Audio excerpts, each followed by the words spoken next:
Alright guys, it's VS here again. Today what I have is a Moab fail playing hardcore domination on, I believe the map is Dome. I haven't played MW3 enough lately to be sure that that is the name, but I'm pretty sure it is, so I'm just going to dive right into the commentary because I don't really need to say what my class is and everything. You guys all know that. You've seen this game for over a year, and so you know exactly what's going on, but what I want to talk about today is what keeps bringing people back to Call of Duty every single year. Each year a new Call of Duty is released, and each year it seems like people just enjoy it less and less.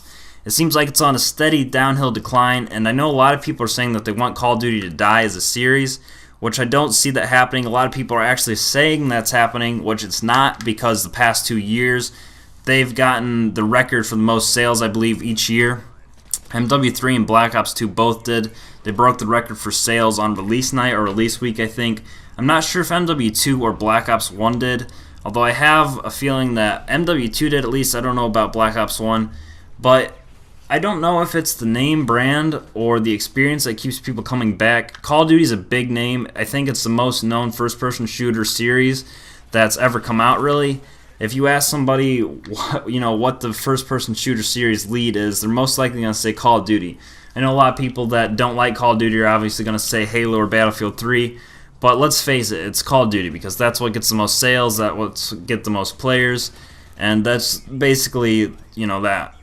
But what also I think brings people back is the experience. There's not a lot of the other first-person shooters or shooters in general that really provide the experience of being able to rush around and get in people's face, and if you die, it's no big deal. I know in Gears of War and Halo, your KD and stuff mattered a lot, really, depending on what game mode you played, I guess, but how much you died and how much you were killed mattered a lot. In Call of Duty, it doesn't so much because if you die, you can just get back up and rush back into people's faces and it doesn't matter. But that is just some of the experience. There's not really any other first-person shooter that has kill streaks or anything to work towards, really, as far as I know. I've never really played Battlefield, so I don't know too much about that.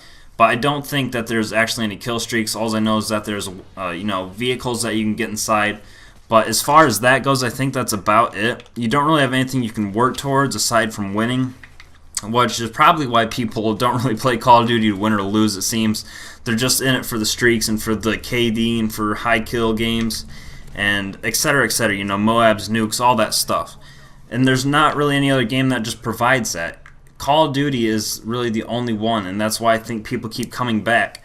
However, I think that it is on a decline because they just keep trying to add more and more stuff in each year, and that's not necessarily bad.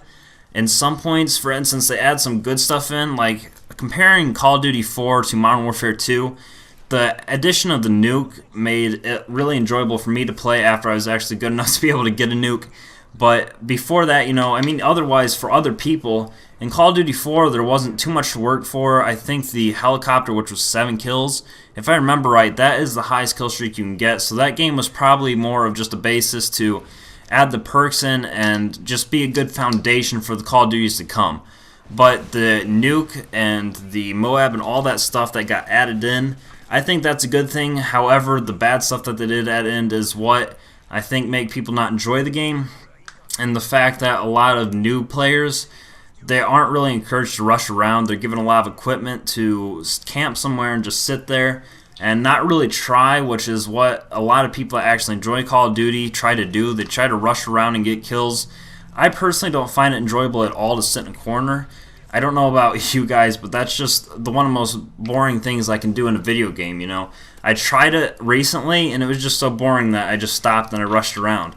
And that's just some of the point that I'm trying to make here is that I think no matter how bad the game gets, they're always going to add some good stuff and some bad, and I think the good stuff will hopefully always outweigh the bad stuff.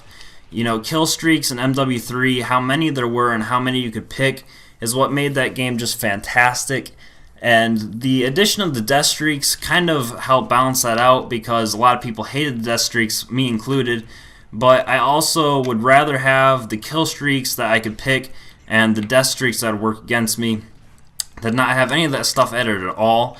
But a lot of people enjoy simplicity, so how much they add in a game can really be determining on how well the game goes, because if you just try and overload a game with so much stuff, then it's going to be bad no matter what. No matter how hard you try, it's always going to be bad. So I think simplicity is key when it comes to a good game. That's why bare bones and stuff you'd think would be a more played playlist, which it's not. But people like the kill streak rewards, even if they have to put up with the extra bullcrap that's in the public lobbies and stuff like that. And I think that's some of why competitive is making a big turn up right now.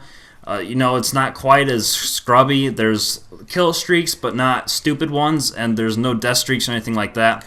But that's pretty much going to wrap it up for this commentary. If you liked the video, like it. If you didn't, dislike it. Please leave some honest feedback in the comments so that I know what I'm doing right and wrong. I'd really appreciate that more than anything. But I'll catch you on my next video, guys.